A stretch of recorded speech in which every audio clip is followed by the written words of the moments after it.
كبير بين اللاعبين. نساخ يفتح الكرة باتجاه من، ولكن أسرير في المكان المناسب، توجيهاته لأشباله، بينما فيه لقطة من هناك من جانب مولودية وهران، تسديدة ولكن الحارس أسرير في المرة الثانية، ولكن تخرج الكرة تنفيذها عدادي، نفذ باتجاه الرؤوس إلى من؟ كاد يسجل، كاد يخادع الحارس ناطش. 20 دقيقة لعب، بوخنشوش كاد الكرة من جانب مولودية وهران باتجاه نساخ شمس الدين، يتقدم يتوغل يفتح باتجاه من؟ باتجاه الهدف الأول، والهدف الأول من جانب مولودية وهران والفنان رقم 23 يعني 6 امتار، ولكن شاهد الإعادة كما ينبغي، فتحة في العمق لنساخ شمس الدين، يتوغل يفتح، ورأسية شريف هشام في شباك الحارس أسرير. هدف مقابل 0 لمولودية وهران أمام أولمبي المدية. يعني الحلول راح لازم تجي من الأطراف، انه راح يكسبلوتي الفيد اللي راح يبقى في الدفاع تاع اولمبي.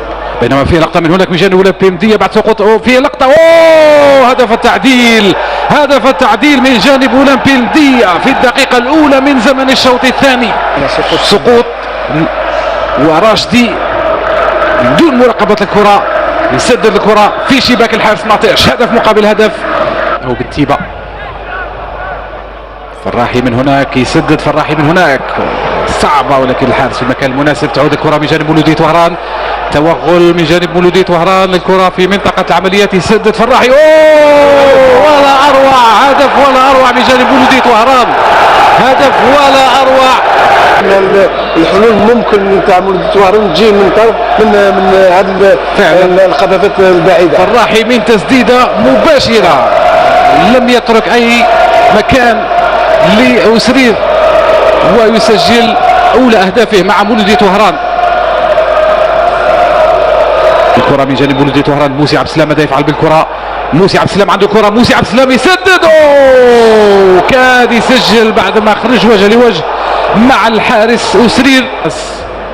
وخنشوش من هناك، وخنشوش إلى من؟ كرة خطيرة خطيرة خطيرة خطيرة، كاد يعدل النتيجة بوخنشوش سليم. تبقى الكرة متواصلة، وفي هذه الأثناء يعلن عاشور رفيق عن نهاية المباراة بفوز مولودية وهران.